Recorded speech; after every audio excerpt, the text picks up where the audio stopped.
on Facebook and YouTube. Are we up? Are we on? We are on. Hello, Facebook and YouTube viewers. Here we are. Eventually. We have a great guest today. Yes. A lawyer talking about all the Trump executive orders. Yeah. Special guest, a really good one. A much needed guest. Yep. And Marin is here. Can you hear me? Marin.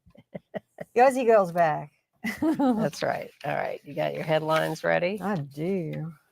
And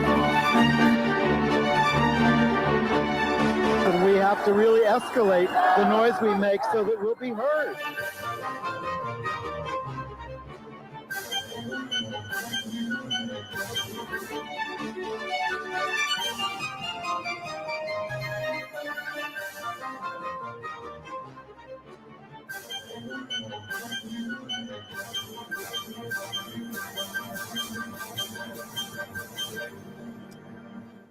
Welcome to Gay USA. I am Ann Northrop. And I'm Marin Johns.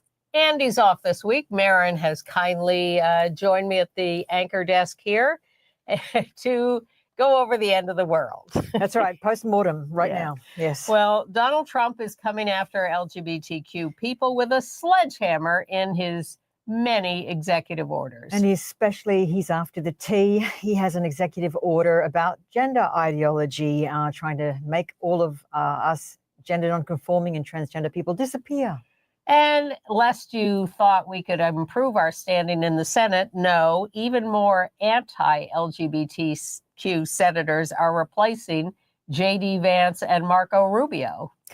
And former President Joe Biden has said that the Equal Rights Amendment has passed, but there might be a bit of a problem with that. Yeah, some disagreement. But on his way out, he pardoned Dr. Anthony Fauci preemptively and a lot of other people.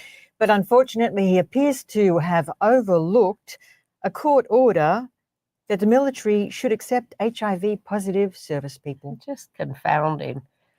We are very sad to see that very pro-LGBTQ leader of Planned Parenthood, Cecile Richards, has died. Yes, that's very, very sad news. And we have a special guest. We mentioned Jennifer Levi, the legendary lawyer on military and marriage rights, is going to help us understand how much damage these Trump executive orders are going to do and how we can fight back. So let's go to our guest right now.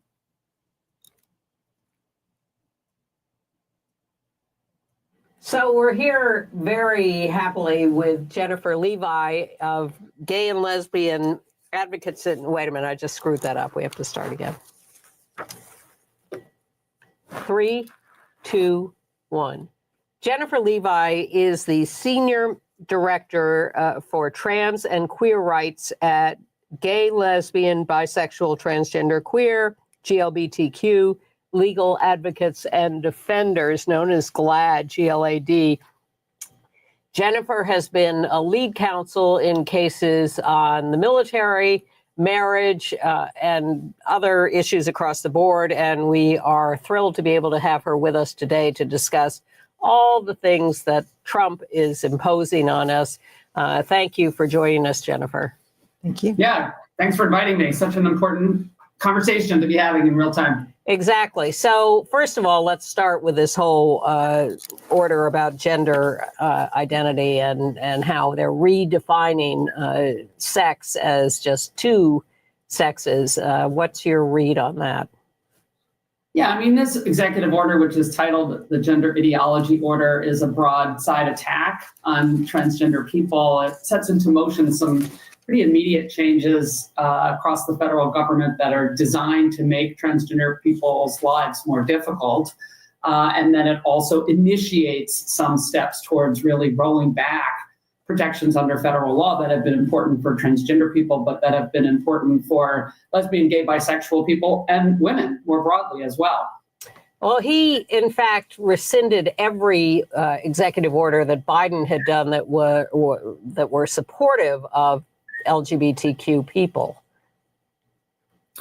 Yeah, that's right. I mean, you know, people remember that the Supreme Court very recently issued a decision called the Bostock opinion, which has made it really clear that federal sex discrimination laws prohibit discrimination on the basis of sexual orientation and transgender status as well. And this is an effort by this administration to roll back those protections, to try to diminish what the Supreme Court has said, and very specifically to withdraw rules that have been adopted by federal agencies that ensure that LGBTQ people have equal access to healthcare institutions, to shelters when those services are needed, and across a really broad area of civic life to exclude LGBTQ people. I mean, the one thing I want to say is that there's a lot of stopgaps in place to keep many of these orders from going into effect, and that includes that federal agencies cannot override federal law.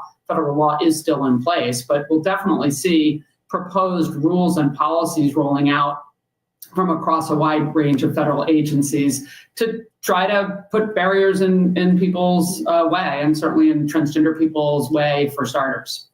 It's ironic because the right wing is the one that went to the Supreme Court to disempower the agencies from overriding the laws.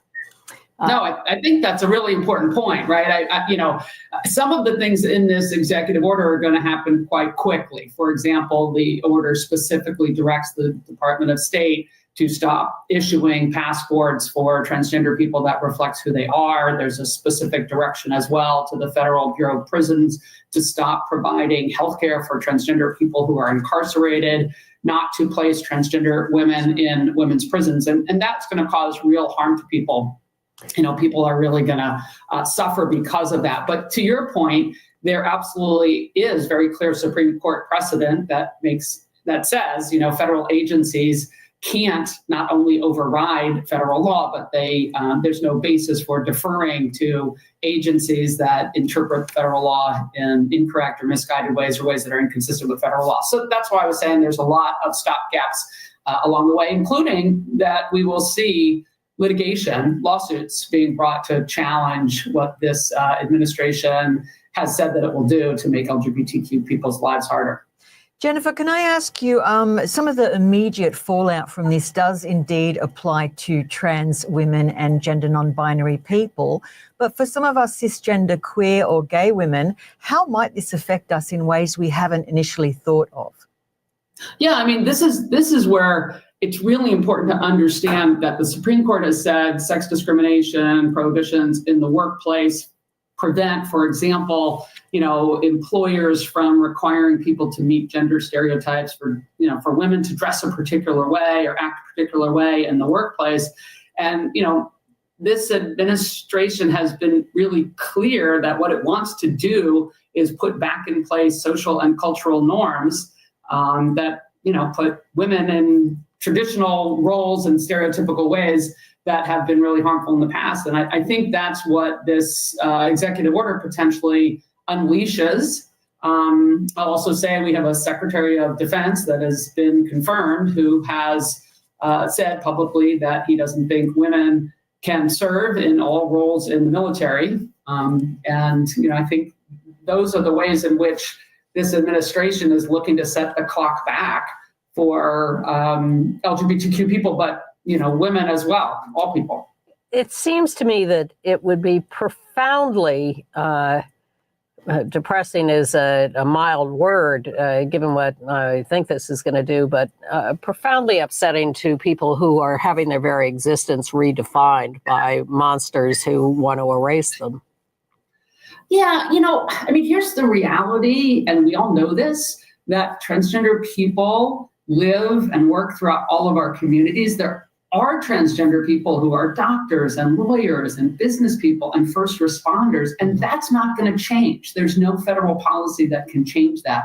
What is going to change is people's ability to contribute in the ways that they have been doing and to sort of move through their lives in the ordinary ways that we all, that we take for granted in many ways. And of course, transgender people haven't been able to necessarily take that for granted. And we've seen a lot of really important shifts in law and policy over the last 2 decades. And it is really troubling, to say the least, to have an administration that wants to reverse that.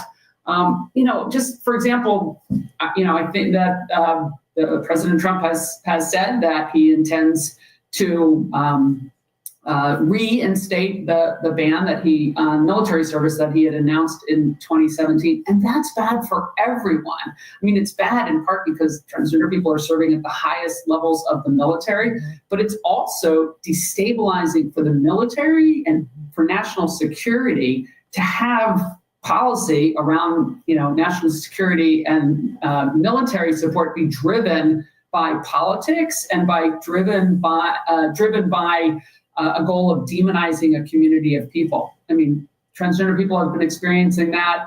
That's something, that LGBTQ people broadly know is bad for the country and bad for all the communities in which we live. Well, you won a case on trans service in the military. So how can he go back now and try to reinstate a ban? Yeah, that's a really good question. When the initial ban was announced in 2017, we filed very immediate challenges that halted the policy that would exclude transgender people from serving, and got some very important initial court orders that prevented the policy from going in place. Those orders were eventually stayed by the Supreme Court, and the Biden administration came in before there was a conclusion to those challenges and reversed the ban and created a policy that's been in place now for 4 plus years.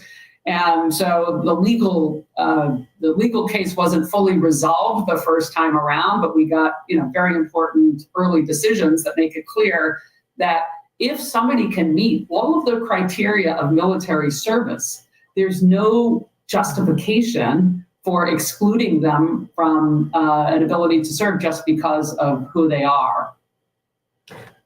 We're a little worried about the possibility of what could happen to same-sex marriage, assuming that the right wing certainly will get a case to the Supreme Court sooner rather than later, challenging Obergefell and everything, all the other marriage cases. Where do you see that going? Again, I think that we all have to stay tremendously vigilant. My organization, GLAD Law, and my colleague, Mary Donato, who led that legal fight all the way to the Supreme Court, are working very hard to ensure that there aren't incursions in protections for marriage equality and that there's not an erosion of those protections under federal law. But, let's be honest, we saw a Supreme Court willing to overturn a 50-year-old precedent in Roe versus Wade. And I think that it's important that we all stay alert and pay attention and make sure that all of our families are protected. And that's why I was saying, this gender ideology executive order specifically has transgender people in its sights, but the rules and the policies that it unleashes are absolutely intended to strike more broadly at the LGBTQ community, but also at women as well. Do you foresee, Jennifer, those old-fashioned, old-timey laws coming back in about appropriate dress for gender, such as you're not allowed to wear more than, 3 articles of masculine clothing if you're a woman? It wasn't so long ago that corporations required a certain style of dress, heels and skirts, if you were going to come and work in the office. Do you think we're going back to those days? Well, I hope not. And I firmly believe that is not what the American people want. And at the same time, for example, there's a provision in the gender ideology executive order that threatens federal funding for contractors that support what this executive order calls gender ideology. And that's a very vague, undefined term, yes, which is intended to sow chaos and confusion. And that's what it is doing. But it's also intended to chill agencies, federal contractors that provide supportive services for the community. And that's where the vagueness and the indeterminacy of the language is particularly problematic, because it sends a message that, if you sort of step away from the social norms that this administration is supporting, that you could lose federal dollars. And that's really chilling. So I'm not ready to go that far to say we're going to see the, even near-term reintroduction of those kinds of dress codes for everyone. But I do think that that there are, some people in this administration that would like to see that as an end goal, and we've got to keep our eyes on the developments in response to this kind of gender ideology executive order. I'll say one more thing. I mean, it's not coincidental that they frame it as a gender ideology executive order, because this administration is focused on ideas and shifts in social norms, and they're really not seemingly concerned with the harm that these changes cause to real people in real life. That's the understatement of the month. Yeah, especially because I do want to say, I mean, this is an order that was issued among a raft of orders that, of course, includes targeting federal employees, targeting undocumented people, immigrants, a whole wide range of issues. So yeah, this is not an administration that has expressed its deep concern and care about individuals. And wiping out so-called critical race theory too. Race comes into this from them too. For sure. Well, how is all this going to play out? Schools and free speech and all, they claim to be free speech advocates, and then they censor anything they don't like. Schools have been a fraught issue in the last couple of years. How do you see this playing there? Yeah, I mean, I'm very concerned. There are, I want to be really clear that there are many states that have clear laws that expressly protect LGBTQ students in schools, that have codified that in their state law. Federal law can't roll that back. I mean, states can provide clearer protections, more protections than the federal government, but that's the problem with this kind of order, is it creates confusion and disempowers the teachers and administrators in schools that have set up really important supportive programs and networks for the most vulnerable students in those schools. And it's going to, make people question, raise concerns when what they're doing is providing support for students. And I'm very concerned about LGBTQ students across the country right now. Jennifer, did you have anything to add about the diversity, equity and inclusion rollback as well, which some of the language around that order was particularly vague? The mention of accessibility, which I wonder what that meant. Do you have any thoughts on that? Again, there's like intentional vagueness here. And I think what they're trying to do is be threatening against workplaces, social service programs that are doing the kind of education and training that can be necessary to ensure that there's really robust support for all comers, for everyone in the community to get what they need. And so, I think you'll see legal challenges pretty quickly brought to some of those restrictions for sure.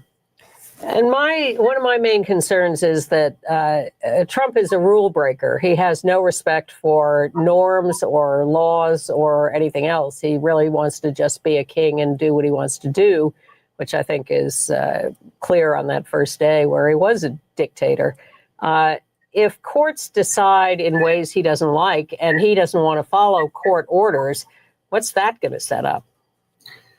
Yeah, I mean, it's a good question. I will say that I believe in the strength of the constitutional democracy that has been in place in this country for centuries plus.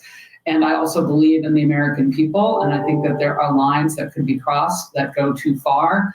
And I think we will see, a course correction if he really is that bold as to defy court orders. We've, unfortunately, there's times we've seen it in the history of this country, particularly around the desegregation of schools, but also even earlier in our country's history, where states said that they're not going to comply with constitutional requirements. And those have caused dramatic political shifts.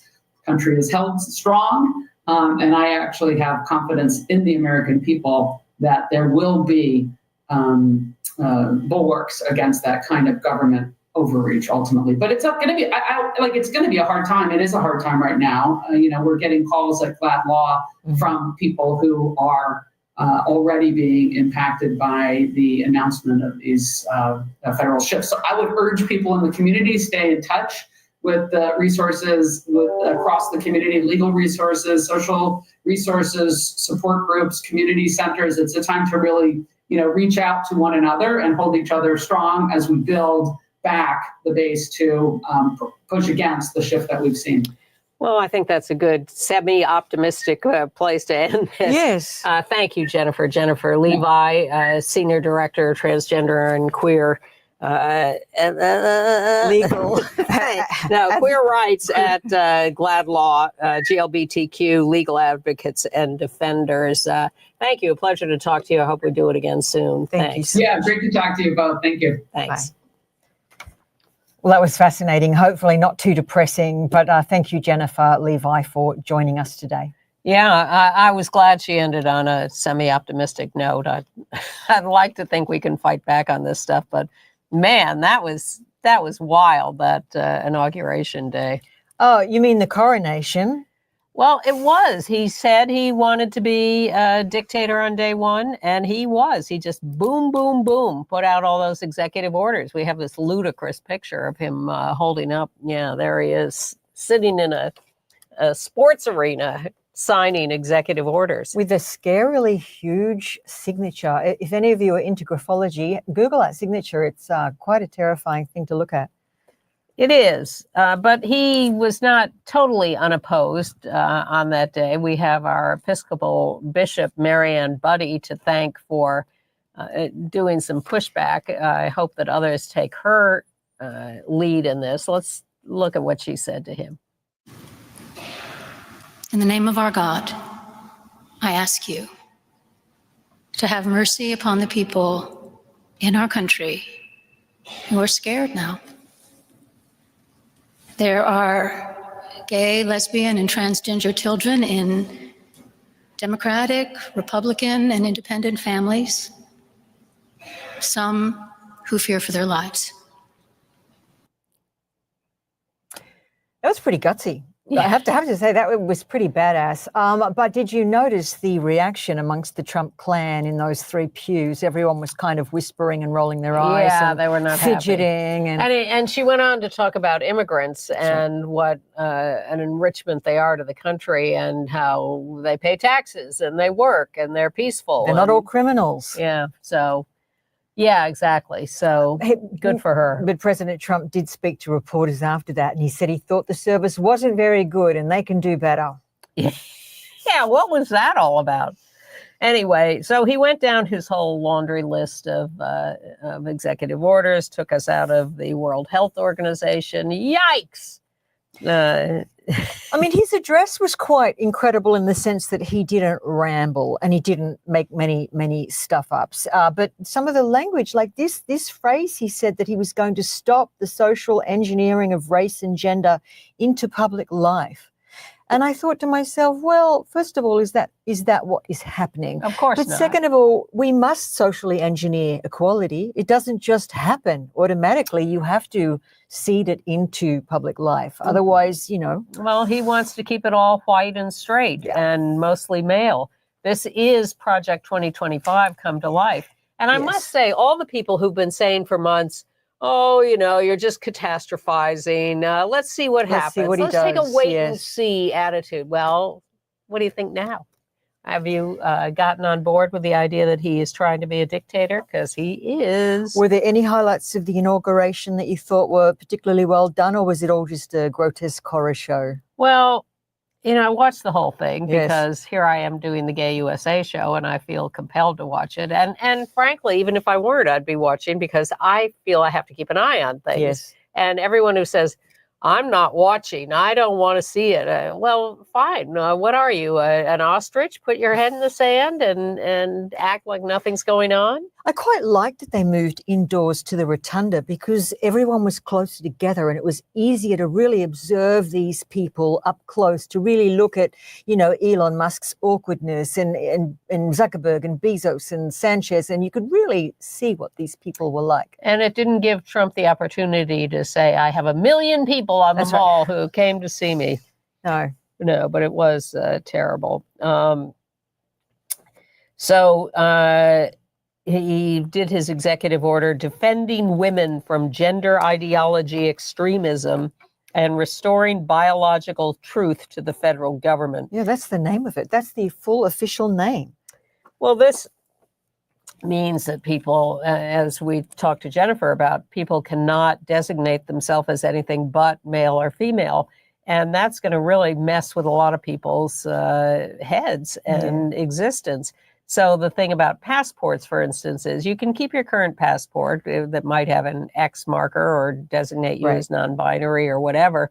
But, or as a woman, who, which is what you are as a trans woman, but when your renewal time comes around, you are required to revert to your birth certificate, effectively. Yes. Well, and beyond, because people do change their birth certificates. They could have a birth certificate as a trans person. You know, some of the faulty wordage in the actual in language of the order, you know, Jennifer Levi did say that a lot of the wording in these orders is deliberately vague to promote confusion and chaos, but some of it's also incorrect. And in this gender ideology order, it says that gender is decided at the moment of conception, which we know scientifically is actually not true.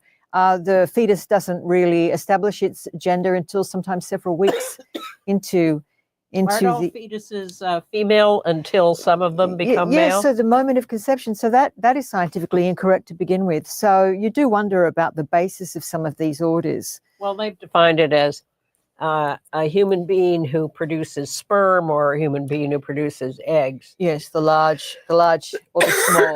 Yes, bless you. Sorry, I'm a slave to this cough. That I think we're looking at the executive orders that are the two that are going to impact our community the most. Certainly the gender ideology one is going to, but of course the other one is the attack on diversity, equity and inclusion. In his first 24 hours in the Oval Office, I think something like 1,000 people were fired by President Trump, and he dismantled all training programs. He asked all of the DAI administrative staff to step down and take administrative leave effective immediately. And everything LGBTQ or HIV related has been removed from the White House websites. Yes, and all the social media accounts, everything's been sort of erased. Yeah. Well, that erasure, that is their goal.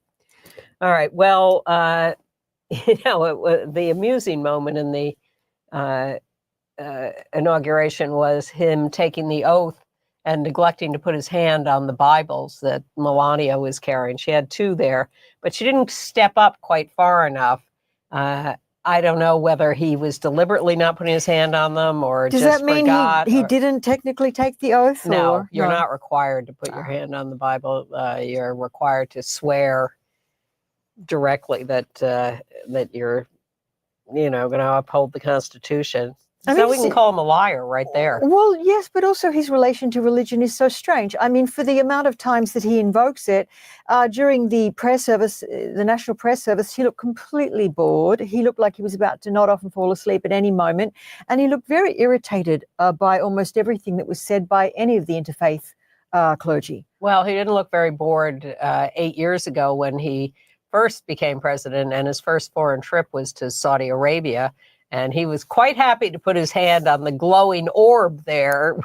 Oh, look, it's the Palantir from The Lord of the Rings. Yeah. They're going to, that's Saruman, and they're going to look into the future, are they? I really don't know. I don't know either. It's very slippery ideologies. Well, it shows you where his loyalty is, which is to oligarchs with money. Exactly. So that's him. All right, let's see if there's anything else here we need to do with that. A lot of people are trying to characterize this administration as kind of like, what is it? Did we just witness a coronation? But it is a lot like an oligarchy, isn't it? Well, he's said that all along. He's told us his role models are Viktor Orban in Hungary, Bolsonaro in Brazil, Putin, and others around the world. That is what he highly wants. Funded autocrats. That is what he is trying to create here. And he has a limited amount of time to do it. And we need to be careful about that. Yes. So we do have the Supreme Court still has the Tennessee trans youth care case in front of it. I'm That's not right. particularly optimistic about it, but that is to be decided. At least it's going to be heard. Yeah. And there are resources. There there are hotlines you can call as various communities. And we have up here the Trevor Project, the National Suicide Prevention Hotline, SAGE, LGBT Elder Hotline, Trans Lifeline, and the LGBT National Youth Talk Line. So you are not alone. If you are seriously disturbed or have important questions about any of this, or not important questions, anything you want, just call these hotlines. Yeah, I really think this is a good time to remember that we have community, that we spent decades building that community. We didn't just do it so we can go to a red carpet, step and repeat. We did it so that we can use those. Really, we did it so all the decades you've done it, the decades I've done it. We need these organizations. We need these nonprofits. They're there for times like this, really, aren't they? Yeah, and there were people's marches 2 days before the inauguration. 8 years ago, it was the women's marches the day after the inauguration, where millions and millions of people were in the streets all over the country, all over the world. And not that turnout this time, but in part because it was freezing cold. But That's right. 2 days before the inauguration, there were tens of thousands of people in various cities around the country. So let's gin up a little more of that activity. All right. There's that. We're waiting for the military announcement. Oh, of course, we had the usual lineup of right-wing clergy at the inauguration. Franklin Graham, Timothy Dolan, who's lost a lot of weight. I think Timothy Dolan is on Ozempic. Just a guess. Him and everybody. Yeah. A right-wing rabbi, a right-wing imam. We do have Representative Sarah Jacobs of Democrat of California, who's already introduced a bill to try to block Trump from banning trans military members or trans military discharges. And then there's Pam Bondi, who was asked about marriage equality in her confirmation hearing for Attorney General. She says, I will support the law. Absolutely. Yeah, well, whatever the law is at any given moment. I mean, we are going to get pushback. I mean, already I think 18 states and San Francisco are already suing over the birthright executive order. So. Right. All right. Well, let's go to the Biden side of this. There are a couple of Biden people who are no longer working. We'll see what they do next. So I picked a couple of Vogue pictures to give us an idea of what their next line of work could be. Pete Buttigieg, transportation secretary. There he was in Vogue. Isn't that cute? He is a cutie. Yeah. He says he wants to split wood and spend time with his kids. Oh, can you blame him? Not at all. Oh, and get his pilot's license. That's what he wants to do. He wants to train to become a pilot. See, this is the problem. The really good people, they're not interested in these power structures. They need a decompression time. Give him time. In a year or two, he'll be back. Okay. And Karine Jean-Pierre, who was the press secretary, of course, another Vogue picture. She was a huge role model to young Black women everywhere. And she is happy that she will get to see her daughter more. I would like to see her go back to being a journalist. You know, she worked for the 19th for a long time. So 19th is great. Yeah. But she was the first Black, first out LGBTQ person to hold that position. Yes. I mean, not everyone will miss her. Megyn Kelly has called her out on having, she said, the one sadness of Trump winning, we'll miss her word salads, she said rather cruelly, I thought. And Trump pardoned a lot of people, including Anthony Fauci, because Trump has been so nasty about him. So Fauci got one of these pardons unasked for, but evidently accepted. I think he was very grateful. Yeah. Liz Cheney too, Benny Thompson. Yeah. The whole committee. The whole committee, January 6th. Committee. And then Biden's family members. He's really trying to protect people. I understand that. And Biden also made a statement in the last few days of his presidency that he acknowledged that the Equal Rights Amendment, the no sex discrimination constitutional amendment, had actually passed because it had passed enough states, but it had a time limit on it, which was years ago. So there's a dispute over whether it actually should be acknowledged as passed. As the 28th Amendment, right? Yeah, so, And then even if it is, it has to be signed, published and signed by the National Archivist, doesn't it? yes, Shogun. and she has said that she doesn't buy it at the moment, but the Office of Legal Counsel needs to weigh in. And then what was the other? Well, the Biden HIV thing? positive service members. So we have these are a couple of loose ends that President Biden didn't push through, and didn't make any provisions for making sure that they actually made it. So the stories go that HIV positive men who are trying to enlist in states such as, I think the most recent example I read, South Carolina, they're being turned away from recruitment centres once they declare their status, their HIV status, which goes against the order. Yes, it was a court decision, and Biden and his administration just ignored it for no good reason at all. So that's very disappointing. Now, you're probably sitting home thinking, well, Trump is raiding the Senate and the House for his cabinet officials. Surely we'll be able to take control of those again. Do not hold your breath. Marco Rubio has been confirmed as Secretary of State, but he will be replaced by Ashley Moody. That's right. Currently Attorney General of Florida and really rabidly anti-LGBTQ.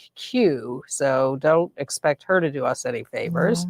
And then replacing J.D. Vance from Ohio, J.D. Vance, of course, being now the official vice president, never to be heard from again with any luck, but I fear his rising up in 4 years. Now, where are they going to stick Lara Trump? Because she was sort of momentarily under consideration for the Moody position. Where's she going now? I think she claims she wants to spend more time with her family.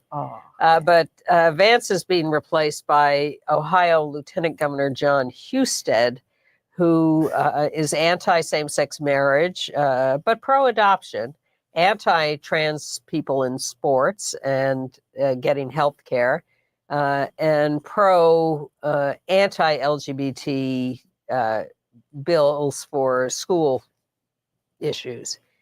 Now, I also want to make a correction from last week. I shamefully talked about the joy of Governor Tina Kotek swearing in, lesbian Governor Tina Kotek on the right there, swearing in bisexual state treasurer Dr. Elizabeth Steiner, but I located them in Washington state when, of course, they are in Oregon. Governor Kotek is the governor of Oregon, and now Dr. Steiner will be the state treasurer of Oregon. At least you got the coast kind of right. They're contiguous, but that's not an excuse. That's just stupid on my part. And I also wonder what's going to happen with the U.S. Postal Service. They have issued and are now using a Keith Haring love stamp. I don't see the Biden administration doing that. I mean, the Trump administration doing that. I wonder if they know what it even means. I mean, we have such incredible appropriation happening at the moment. They've taken the village people from us, so they might take this as well. The village people could be on a stamp. Don't you have to be dead to be on a stamp? Yeah, but I just mean kind of like iconic gay symbols, you know. Yes. Nothing sort of sacred anymore, so we'll see. Yep. So, running down our list of other stories. Should we talk about Ohio's first transgender?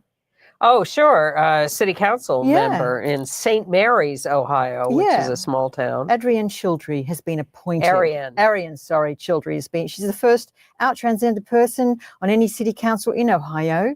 She was sworn in on Monday. And she has said that she is for everybody. This is about good government, but she will also. They're required. They're required to, but she also has said she will stand up for trans people. Good. We're just your neighbours, which is a really good way of looking at it. Of course, she was appointed to the open seat, but she is planning to run in the next full election. Right.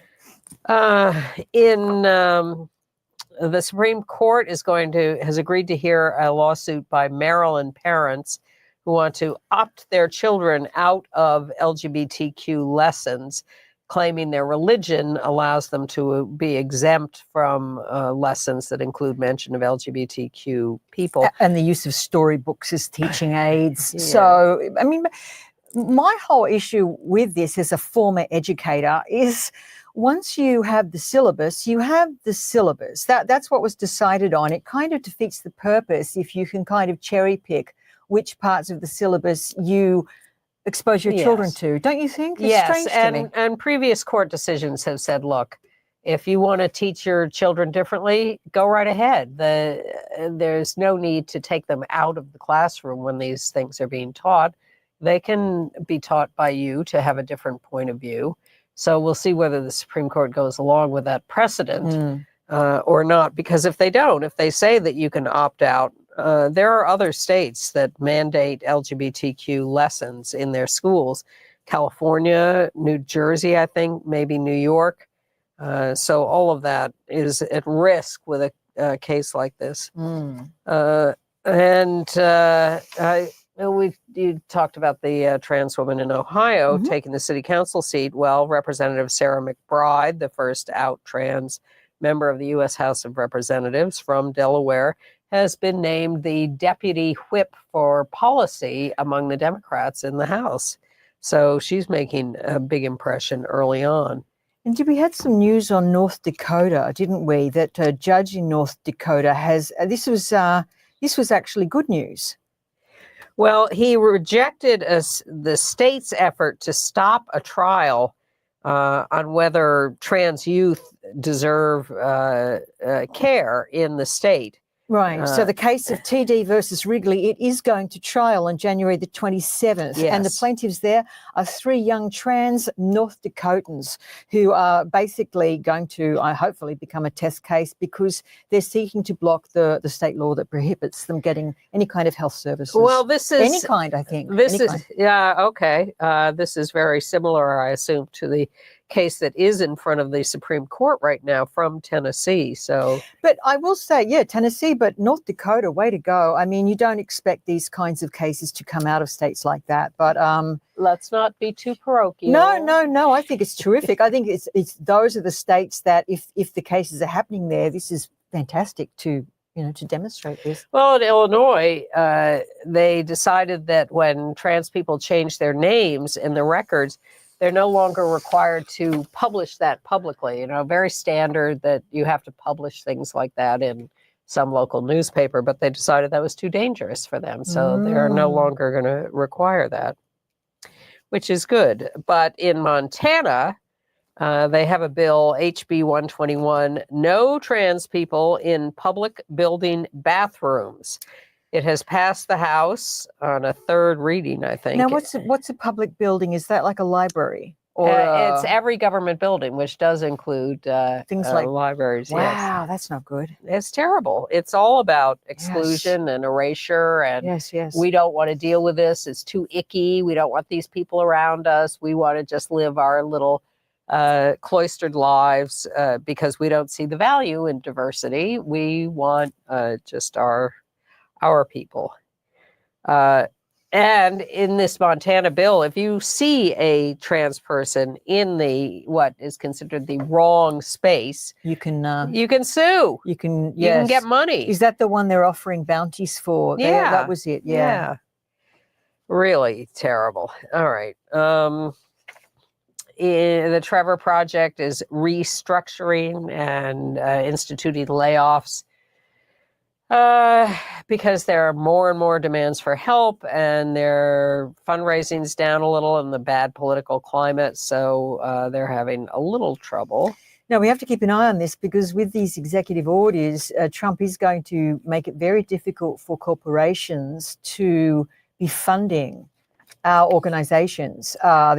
He's going to punish people if he finds a money trail. So this is going to be hard for us. Yeah. And we're going to have to do, I think, a lot more grassroots activism. We became, I think, quite dependent on these big bequests from big corporations who were just, quite honestly, trying to be fashionable. And they're not going to do it anymore. So, well, they're already giving more money to right-wing politicians than they're giving to us. In Texas, Southern Methodist University, it turns out, is trying to divorce itself from the Southern Methodist Church. And when I first saw the headline, I thought, oh, SMU is too conservative for the Methodists. No, the exact opposite. They SMU has non-discrimination rules in its setup. No discrimination on sexual orientation or gender identity. And the Methodists are saying, don't leave, we've changed. Oh, man. Bless you. I am so sorry to be coming in here with my cold. We need viewers to write in and give Anne some remedies. They already have got me on a honey thing. Honey, turmeric, ginger, black pepper. That's my recipe for you. I take turmeric every day, but not enough, evidently. All right. In the District of Columbia, Washington, D.C., a police captain, Paul Rebenek, is suing. He was demoted and reassigned after taking parental leave. For his newborn child. Yes, and this is how he knew his newborn son. He had been the director of the MPD's school safety division when he took leave. When he comes back, they stick him on the midnight shift, which we all know is a demotion. So yes, so he's suing over that because they're violating the Federal Family and Medical Leave Act. It's just crazy. You have to speak up. That's the police department. Yes. And what about this New Hampshire man? He's been prosecuted for stealing pride signs. Frank Hobbs Jr. There he is walking off with the signs. He wasn't subtle about it. No, this is during Pride Month in Goffstown, New Hampshire, and he could be civil rights violations and fined thousands of dollars. They only caught him, by the way, because a lady put up a camera because she wanted to know who was stealing the signs. Yeah, he says they are signs that promote pedophilia. They had pedophile symbols on them. Yeah, rainbows. Yeah. All right. How much more of this can we do? Rachel Levine, the Assistant Secretary of HHS, probably leaving, Admiral Levine, put out a report against forced surgery on intersex children and saying, hey, don't do that, which is good. And we should really talk about Cecile Richards for a minute. Absolutely. This was terrible. To lose such an important activist on Martin Luther King Day, on the day of Donald Trump's inauguration, was just heartbreaking. But Cecile Richards, as you know, was the president of Planned Parenthood for 12 years, I think from 2006 to 2018. And as the president, she really did bring it into its highest sponsor, volunteer stature. I think she took the organization from a couple of million to 11 million supporters. And she was very proud of having in Charleston, South Carolina, Planned Parenthood office, which served the whole state, providing trans care, and talked about how it was important to her to make a change and make a difference, and not just be sort of passive. Yeah, and to be the daughter of the great governor of Texas, Ann Richards, she really was terrific. I like the way she expanded it away from, as well as reproductive care, to basically anybody who walked in the doors who needed help and education. But she said some very prophetic words in an op-ed she wrote for the New York Times in 2022. She said, I underestimated the callousness of the Republican Party and its willingness to trade off the rights of women for political expediency. And look at where we are 2 years later. That's what they've done across the board for years, is pick targets and self-aggrandize, get power and money by trampling on the rights of everybody else. All right. Shall we move on to international news? We only have about 10 minutes left. Sure. Let's race through it. All right. In New Zealand. Oh, yeah, this is a very small item. But, we all know that New Zealand has been a bit of a paradise for people wanting to escape the madness of the Northern Hemisphere. And we all know that they had a female Prime Minister called Jacinda Ardern, who did some fantastic things for the country. But it's listing to the right, apparently. So much so that the Big Gay Out Festival, which is on February the 16th, doesn't want politicians to take to the stage. They don't really want any of the politicians to even be part of it anymore. It's just too fraught with conflict. So nevertheless, happy Big Gay Out. Same-sex marriage begins Thursday, tomorrow, as we're taping, in Thailand. Oh, yes, that's so right. if you're in Thailand. They're expecting hundreds of couples to turn up and tie their knots. So, a lot yes. of gay locals and expatriates in Thailand. In London, a gang of 5 youth were arrested for luring and attacking a trans teen, 18 years old. She thought she was joining friends at a roller disco because she was lured online. The attackers say this was revenge for her performing oral sex on one of them who didn't know that she was trans. So what do? They lure her. That old chestnut. Yeah. Oh, dear.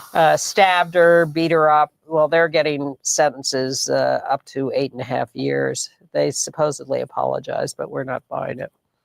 And in a news story that Dirk Bogarde, the great actor, was warned by MI5 that in the 70s that he was the target of a KGB sting operation for being gay. That's him in the front with his lover and manager, Anthony Forwood, behind him. He was the star of movies like Victim, which was about a gay man being blackmailed, and Death in Venice. I imagine gay. that. He was sitting in his house in the south of France in Nice, and MI5 comes knocking on the door and says, you're on a list of 6 homosexuals. Moscow has you. And goodness, he was disturbed and sure had to light up a cigarette and have a drink. Goodness me. He was very cool. Yeah. In AIDS news, unless I'm missing some international news that you have. Well, this is back to the, I put this here, that it was in August 24 that a federal judge ordered the military to accept HIV positive recruits. But some recruiters are still refusing, and the Biden administration did nothing. And Biden and now Trump are expected to appeal the ruling. Really? And in entertainment news. Oh, I wanted to give a shout out to the lesbian bar Ricky's. Didn't we have some news there? Yes. So, because there's also a bit of an international angle here. So, San Francisco is getting its first women's sports bar in the Castro. So, the name honors Ricky Stryker. Yeah, the community activist, and she was also a bar owner. She owned 3 different bars there. Well, she was a great moving force in the creation of the gay games. Oh, that's right. Yes, of course, of course.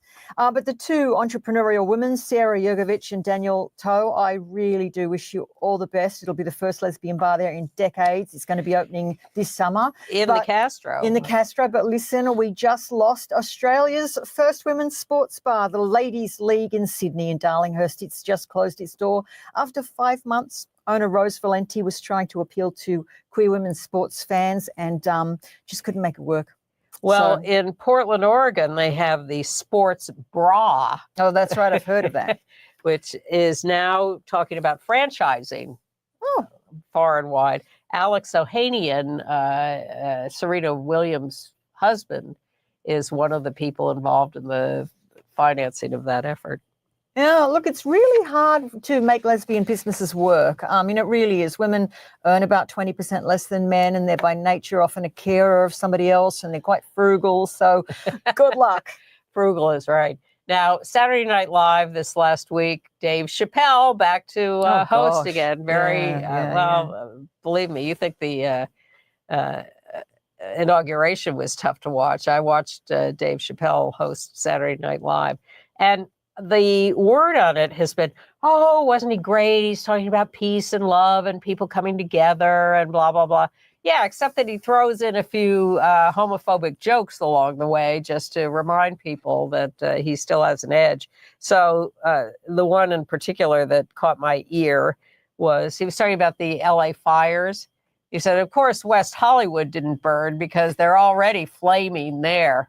Oh, boy. Flaming. No, Thank you, Dave Chappelle, no, that's not cool. No, there was definitely some LGBTQ casualties in the fires. Of course, we know. I mean, I have people there in the Palisades that lost staff, and we know that one of the lesbian bars there, one of the lesbian-owned businesses burned down. One of the pizza joints that had a transgender night, a free pizza, that went. So, no, everyone's hurting. That's just ridiculous. It's a terrible, terrible time, and the fires in particular, you really get those end-of-the-world feelings when you hear about all those stories. Yeah. Awful. Speaking of end of the world and Hollywood and weirdness, we did also lose the great filmmaker David Lynch.